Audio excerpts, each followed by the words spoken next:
Hello everybody, Mr. Bacher here, going to go over another Amplify lesson. Unit 8A, Subunit 3, Lesson 3. It is called Two Kinds of Hot. Should look just like this. What is two kinds of hot? This lesson is called that because we're comparing two different things that Roald Dahl writes. He's on the boat and he writes a letter home to his mother. And he describes his day on the boat.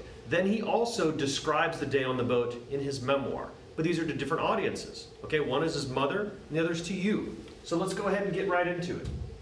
First of all, you want to go to slide 2 and read along. Here are the two letters. Okay, I'm going to go ahead and read them. Here we go. Dear Mama, we're now in the Red Sea and it is hot. The wind is behind us and going at exactly the same speed as the boat, so there is not a breath of air on board. 3 times they have turned the ship round against the wind to get some air in the cabins and into the engine room. Fans merely blow hot air into your face. The deck is strewn with a lot of limp, wet things, for all the world like a lot of wet towels steaming over the kitchen boiler.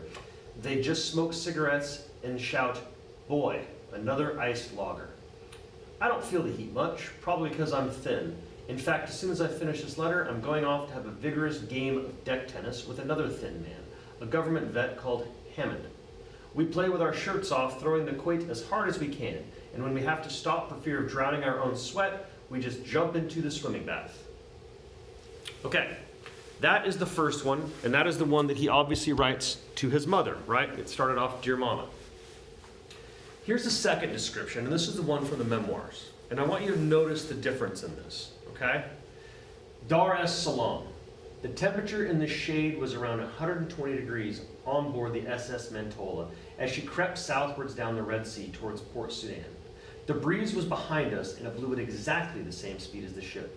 There was therefore no movement of air at all on board. 3 times during the first day, they turned the ship around and sailed against the wind to blow some air through the portholes and over the decks. This made little difference, and even the sinewy, sunburnt gophers and their tough, bony little wives became silent and exhausted. Like me, they sprawled in deck chairs under the awning, gasping for breath while the sweat ran down their faces and necks and arms and dripped from their elbows onto the wooden deck. It was even too hot to read. These are very different descriptions. Okay, in the first one, when he's writing to his mother, he sounds like he's having a grand old time. It's hot, but I'm thin. Don't worry about me. Why? Well, what would you write to your mother? Mom, it's hot. I'm miserable. I don't think I can take this. Certainly not, right? You don't want your family to worry about you. So he kind of puts on this false sense of bravado, where he's kind of giving them the impression, oh man, it's great, having the adventure of a lifetime. But that's not the case. He says specifically in the other one here, this isn't a great time. I'm not doing anything. I'm just laying here sweating, praying to God that it cools off. Okay? That's basically what he's saying. Next. Okay, guys, so on to number 3. Here's what we need to do. You need to pick either the top or the bottom one.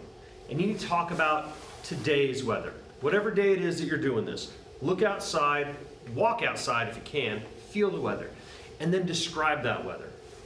If you want to do the first one, you want it to be like you're doing it in your chapter opening, okay? The chapter opening, he's very honest about it. It's miserable, it's hot, I'm melting, this is terrible. If instead you want it to be like the letter home, you're going to kind of change it a little bit, right? You're going to make it a little bit softer. Hey guys, I'm doing great. It's cold, it's rainy, but you know, I love that, so I put on my heavy coat. Whatever it is, whatever the weather is for this day that you're doing, and just describe it. Use good active words and really kind of get into it, okay? That is what you need to do on slide 3. Okay, so now you've finished that. The only other thing that's really major that we have to get done in this lesson is number 6. Number 6 is another solo activity. What is it? It's lots more reading. So what you're going to want to do is go to the second card, hit play. It takes 11 and a half minutes to read it. There's a bunch of multiple choice questions to go over as well, so answer those. It's going to automatically grade it for you. Those 2 things are what I'm going to grade. Your telling of the weather and these multiple choice questions. So do your best, good luck, make sure you read the story. If you try to answer the multiple choice questions without just listening to the 11 minutes of story, you're going to get them all wrong. It's a good story. I hope you guys are enjoying it. I find it super interesting. You know, the story about what's going on this boat and what goes on in the future for this guy's life, it's an exciting adventure. So enjoy it, and I will see you guys very soon. Take care.